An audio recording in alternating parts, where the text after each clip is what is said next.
और बड़ी खबर आपको हम बता दें, लोकसभा चुनाव के दूसरे चरण की वोटिंग खत्म हो चुकी है। पोलिंग बूथ पर लाइन में लगे लोग ही अब वोट कर सकते हैं। शाम 5 बजे तक उत्तर प्रदेश में 53% वोटिंग हुई। अलीगढ़ में शाम 5 बजे तक 54.36% मतदान हुआ।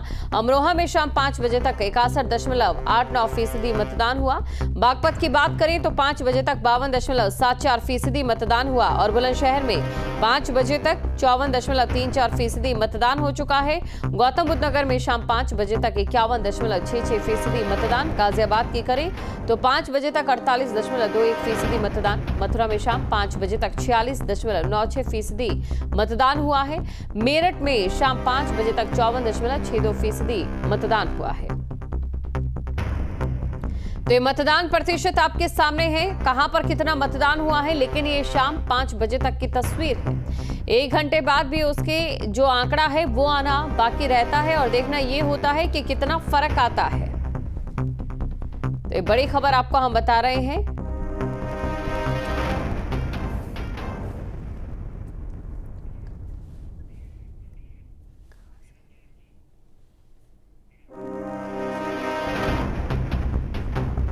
और इस समय हमारे साथ धीरेन्द्र पुंडीर जी बागपत से लाइव जुड़ चुके हैं और साथ ही हमारे संवाददाता हिमांशु भी हमारे साथ बने हैं। धीरेन्द्र सर, सबसे पहले मैं आपके पास आना चाहूंगी।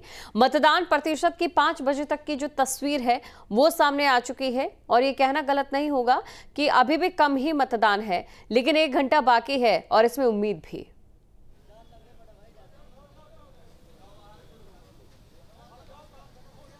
देखिए, बागपत में तो 5 बजे तक जो 50% मतदान हुआ ये काफ़ी कम लग रहा है और पिछली बार का जो एवरेज है 64% के करीब है, 64 पॉइंट समथिंग है, उसको छू पाना अब थोड़ा मुश्किल लग रहा है क्योंकि ये दरवाजे बंद हो चुके हैं। अब सिर्फ उन्हीं लोगों के वोट पड़ सकते हैं जो अंदर हैं। अब बाहर से किसी भी वोटर को इंटरटेन नहीं किया जाएगा, तो लिहाजा ये लगता नहीं है कि वो वोट प्रतिशत को छू सकेंगे या वहाँ तक पहुँचेंगे।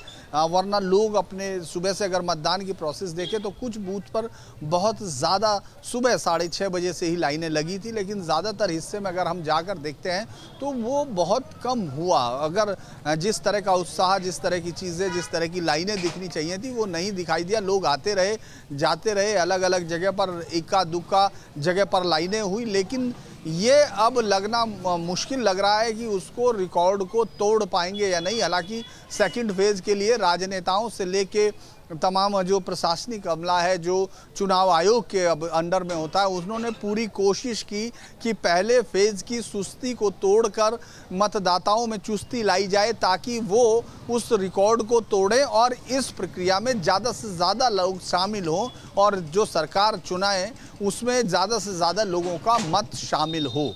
लेकिन अब ये मुश्किल लग रहा है। जी बिल्कुल, अभी काफ़ी मुश्किल लग रहा है। और देखिए, आपकी ओर से लगातार जो चुनाव कवर भी किए गए हैं इससे पहले भी, क्या वो बिंदु हो सकते हैं जिनकी वजह से मतदान प्रतिशत 2019 में बागपत का सबसे ज़्यादा था, अगर बात इन्हीं 8 सीटों में हम करें, लेकिन इस बार इतना कम हुआ है?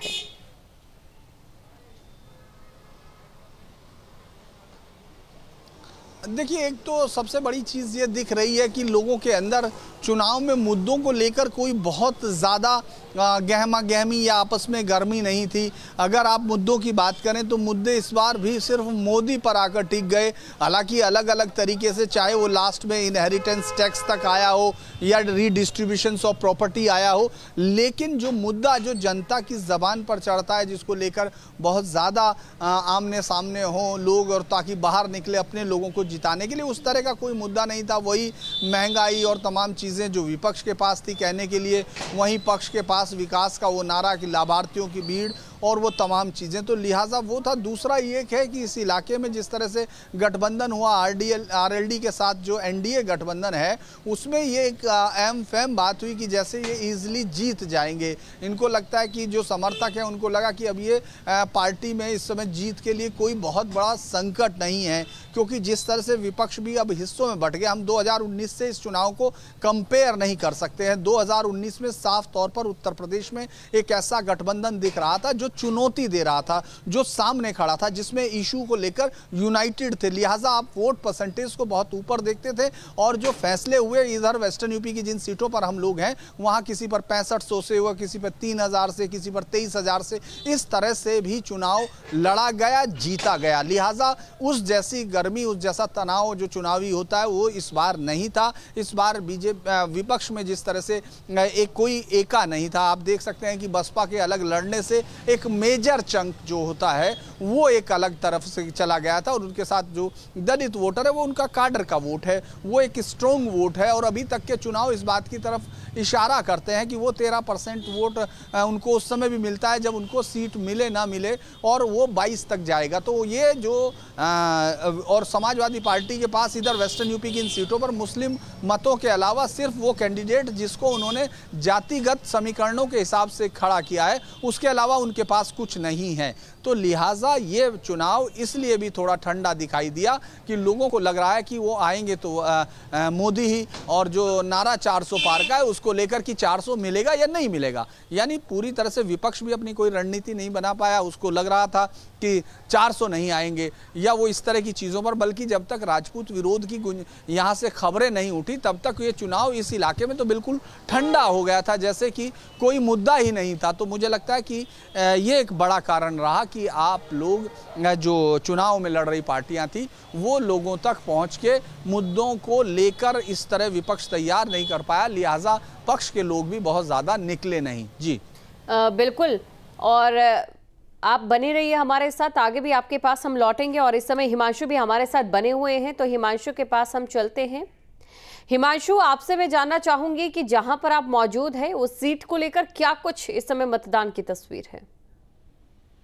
बिल्कुल, देखिए 5 बजे तक का जो मतदान प्रतिशत निकलकर सामने आया है गाजियाबाद में वो 48.22% है, जो एक तरह से देखा जाए 2019 से अगर उसको हम कंपेयर करें तो कम है। जिस तरह से धीरेन्द्र सर बता रहे थे कि पश्चिमी यूपी की ज़्यादातर सीटों पर जो वोटिंग परसेंटेज है 2019 के मुकाबले कम ही देखा गया है, तो ऐसा ही कुछ गाजियाबाद में भी है।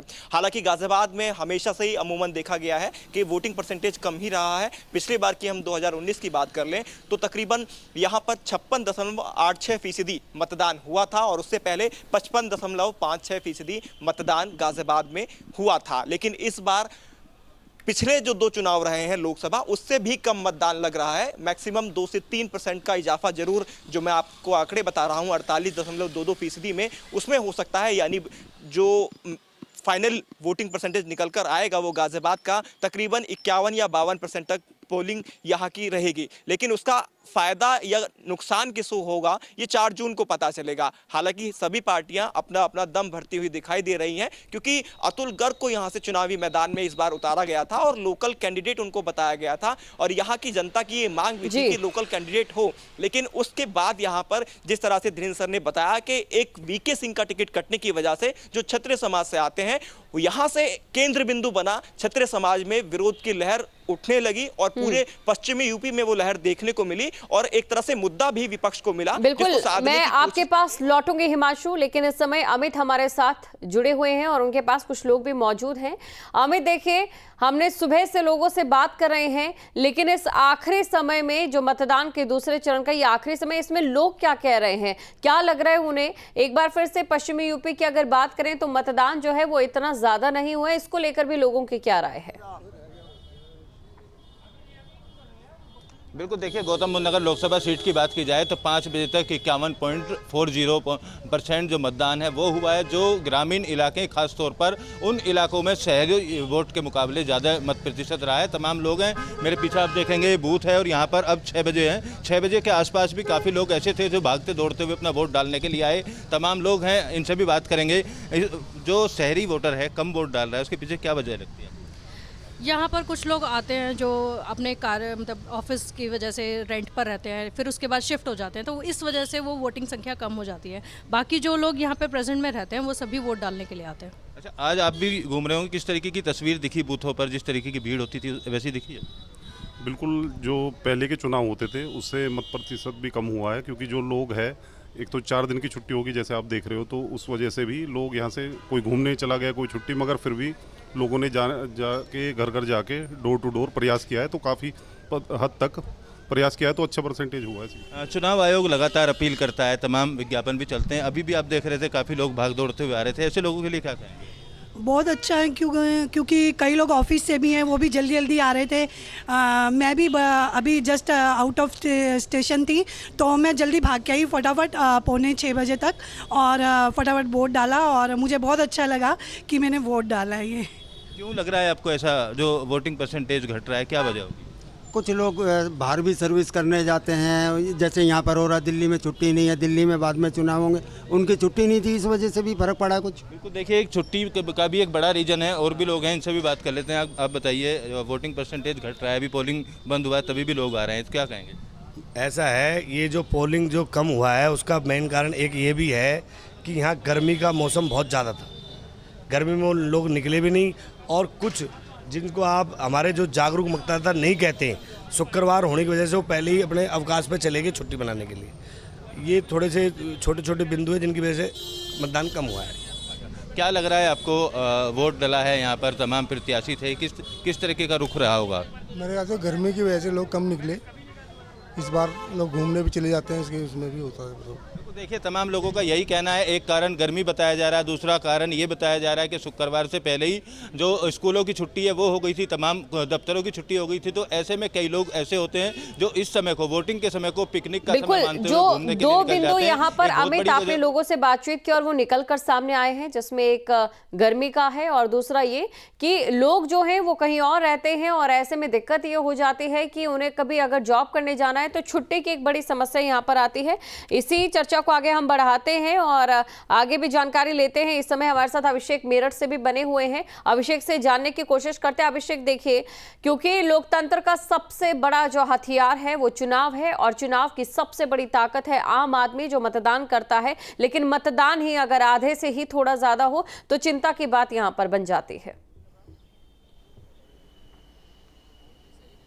जी देखिए, बिल्कुल सही कह रहे हैं आप, और अभी 5 बजे तक 57% मतदान हो गया है मेरठ में, लेकिन पिछली बार 2019 में ये 65% हुआ था।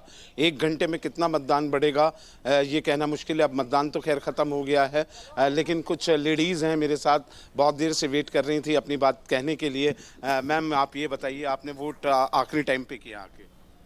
हाँ जी। अच्छा, क्या दिमाग में रहा आपके? दिमाग में बस यही रहा कि जिसको देनी है तो दे उसको। अच्छा, कुछ मुद्दे थे? हाँ, मुद्दे हैं, हमारा यही है, हमारा मोदी जी जीत जाए। क्या नाम है आपका? मेरा नाम शौर्य वैजल है। शौर्य, क्या फर्स्ट टाइम वोटर हो या पहले डाल चुके? मैं second time voter. Second timer हो, तो ये बताओ क्या दिमाग में था आपके? मतलब काफ़ी सारे इश्यूज थे, जैसे फास्ट ट्रैकिंग इकोनॉमी की, लाइक हमारा जो जीडीपी ग्रोथ है वो काफ़ी अच्छा हो रहा है, जैसे 5th नंबर पे हमारा जीडीपी है, और इकोनॉमिक स्टेबिलिटी, और जैसे रूरल इलेक्ट्रिफिकेशन एक पॉइंट है। अच्छा, ये बताओ वोटिंग परसेंटेज क्यों कम है? अगर यूथ इतना अच्छा सोच रहा है आपकी तरह, तो मैं देख रहा हूँ कि बहुत कम लोग निकल के आए, उसका क्या कारण मानते हो? एक्चुअली में थोड़ी अवेयरनेस की कमी है, कि जैसे कुछ लोग होते हैं कि उनको वोट तो डालना होता है, बट होता क्या है कि वो कुछ लोग तो लेजीनेस या प्रोक्रेस्टिनेशन की वजह से डालने नहीं आते कि कौन जाएगा, और कुछ होता है कि जिनके लाइक डॉक्यूमेंट्स या किसी चीज़ में अगर कोई प्रॉब्लम होती है। बहुत बड़ा वैलिड क्वेश्चन उठाया है इसने, आपको क्या लगता है मैडम? नहीं, ठीक कह रहा है, ये वजह भी एक हो सकती है क्योंकि विकास इतना हो रहा है मोदी जी की तरफ से। दूसरी वजह मैं बताऊंगा, थैंक यू। एक जो प्रश्न आपने किया और जो अभी चर्चा हो रही थी धीरेन्द्र जी के साथ, सबके साथ, कि वोटिंग परसेंटेज क्यों कम है। एक तो जो वोट बनाकर बीएलओ को घर घर पहुंचानी थी, ये पहले चरण में जब मैं कैराना में था ये शिकायतें लोगों ने की।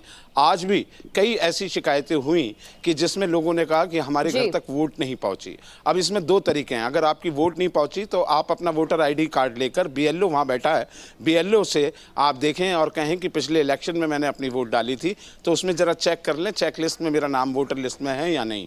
मेरी भी वोट नहीं आई थी, मेरे घर वालों की भी वोट नहीं आई थी, लेकिन मैंने अपनी वोट डाली है। मैं वोट डाल के आया, लिस्ट में मेरा नाम मिला, मुझे पर्ची बना के दी गई, तो मैंने अपना वोट कास्ट किया। कम से कम जो आधे लोग वोट देने नहीं आए, जिनकी पर्ची ना आने की शिकायत थी, उन्होंने जाकर इस धूप में ये जहमत नहीं उठाई कि हम पोलिंग सेंटर तक जाएं, बीएलओ से मिल लें और बीएलओ से वो अपनी पर्ची बनवा लें। तो एक कारण ये भी हो सकता है इसमें, और एक कारण ये उदासीनता कि हाँ भाई आना तो मोदी को ही है, ये एक सोच बन गई है, तो उनका वोटर हो सकता है उनका ना निकला हो, या ये लगता है कि दूसरे पक्ष को कि आएंगे तो बीजेपी वाले ही, हम अपने कैंडिडेट को हर बार वोट देते हैं, वो जीतता तो है नहीं, यानी कि तो दो हम क्यों पहलू निकलने हैं जाएं? और इन दो पहलुओं में से कौन सा सबसे सटीक बैठता है 4 जून को ये साफ हो जाएगा।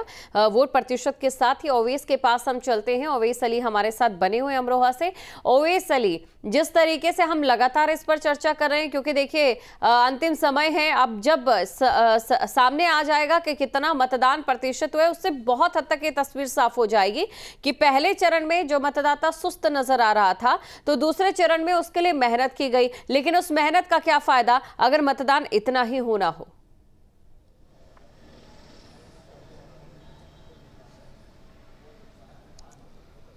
बिल्कुल, देखिए जिस तरह धीरेन्द्र सर ने पहले पूरी स्थिति को स्पष्ट कर दिया है। उन्होंने साफ तौर पर धीरेन्द्र सर ने बताया था कि इस बार जो मुद्दे थे चुनाव के, खास तौर पे वो बेरोजगारी और रोजगार को लेकर के थे। क्या विपक्ष के पास ऐसा कोई मुद्दा अभी तक सामने नहीं आया था जिसको लेकर के बड़े पैमाने पर वोटिंग होती हुई नजर आ सकती थी।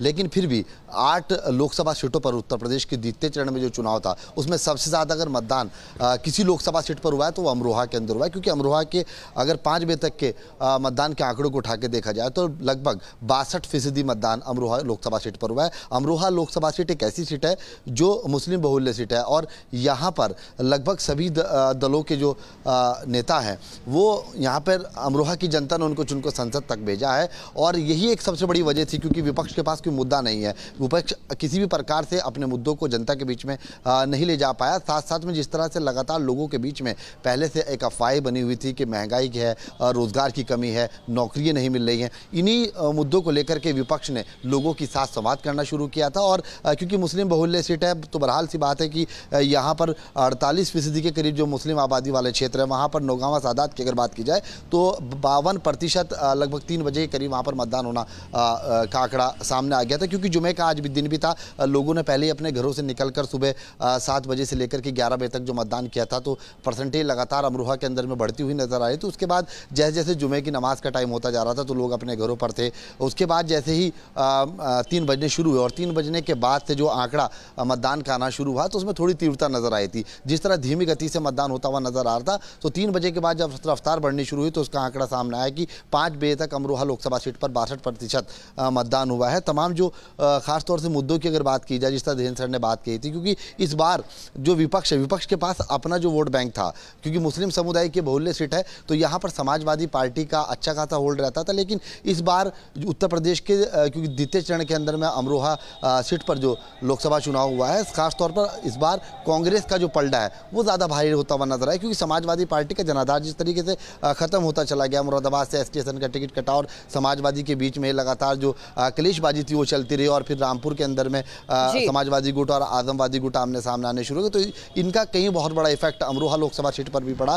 क्योंकि जिस तरह से अमरोहा की बात की जाए, रामपुर की बात की जाए, मुरादाबाद की बात की जाए, संभल की बात की जाए, ये ऐसे क्षेत्र जो मुस्लिम बहुल्य क्षेत्र है जहां पर समाजवादी पार्टी का एक अच्छा खासा होल्ड होता था और मुस्लिम समुदाय के लोग बढ़ चढ़कर वोट करते थे। इसका साफ तौर पर नतीजा ये भी देखा जा सकता है, क्योंकि इस बार जो वोटिंग हुई वो नौगांवा सादात यानी कि जो मुस्लिम आबादी का सबसे बड़ा, जिसको अमरोहा लोकसभा सीट पर गढ़ कहा जाता है, वहां पर 52% मतदान लगभग 3 बजे तक हो चुका था। उसके बाद जो आंकड़ा सामने आने शुरू हुए थे, मतदान के प्रतिशत जैसे जैसे तीव्र गति के साथ बढ़ता गया, तो उसके बाद अभी लगभग 6 बज के 17 मिनट हो चुके हैं। तो इसमें लगभग ये देखना होगा कि 1 घंटे के अंदर में कितनी तीव्रता बढ़ती है। क्योंकि पिछले आंकड़ों की अगर बात की जाए, 2019 की अगर बात की जाए, तो लगभग 72% के करीब अमरोहा लोकसभा सीट पर मतदान हुआ था। लेकिन 1 घंटे के अंदर में ये रिकॉर्ड से टूटने वाला नहीं है। बहरहाल सी बात है कि 3 या 4 या 5% अधिक से अधिक आंकड़ा बढ़कर आ सकता है। माना जा सकता है कि अमरोहा के अंदर में 65% मतदान लगभग 6 बजे आंकड़े के जो आएंगे उसमें स्पष्ट हो जाएगा। लेकिन खास तौर से जिस तरह से विपक्ष पूरी तरह से बौखलाया हुआ नजर आ रहा था और जिस तरह से मोदी सर ने नारा दिया था 400 पार का और योगी ने कहा था कि उत्तर प्रदेश के अंदर हम 80 की 80 सीटें जीतेंगे, तो कहीं ना कहीं वो साकार होती हुई नजर आ रही है। क्योंकि समाजवादी पार्टी हो या कांग्रेस पार्टी हो, जितना जनाधार है उसका सारा का सारा वो पश्चिम की तरफ ज्यादा फोकस रहता है और पश्चिम से ही उनको एक बड़ी लीड मिल सकती है। तो कुल मिलाकर अगर बात 2019 की करें, 2019 में ये जो 8 सीटें हैं जहां पर मतदान हुआ है, उसमें अमरोहा एक ऐसी सीट थी जहां पर सबसे ज्यादा मतदान हुआ था। 71.5% वो मतदान हुआ था, जैसा कि आपने भी कहा था। और कुल मिलाकर अब देखना ये होगा, हालांकि उम्मीद नहीं है, लेकिन क्या वाकई ये देखने वाली बात रहती है कि क्या रिकॉर्ड इस बार टूट पाता है या नहीं। और चलिए लिए चलते हैं हम मथुरा, जहां से विनीत हमारे साथ जुड़ चुके हैं। विनीत, आपसे जानना चाहेंगे यहां से क्या तस्वीर फिलहाल परसेंटेज को लेकर सामने आई?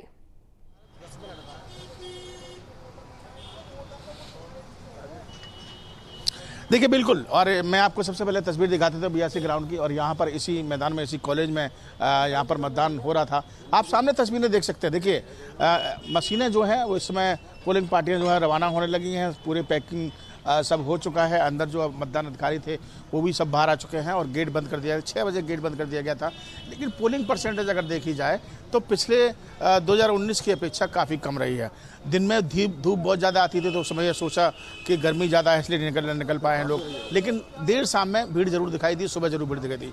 पीटरसन अधिकारी जो अंदर इसी कॉलेज में यहाँ पर जो एजेंट थे जो लगातार यहाँ पर काम करवा रहे थे मतदान डलवाने का। आप एजेंट हैं यहाँ पर, ये बताइए कि सुबह से शाम तक का आलम क्या रहा, भीड़ कब रही और किस समय नहीं रही, क्या लगता है? नहीं देखो साहब, सुबह तो भीड़ अच्छी गई है यहाँ से, बंद वही बंद, लेकिन थोड़ा दोपहर में मौसम भी मान लीजिए आप या कैसे भी मान लीजिए थोड़ी गर्मी रही है तो बहुत स्लो हो गया, लेकिन उसके बाद फिर आफ्टर 3 फिर शुरू हुआ।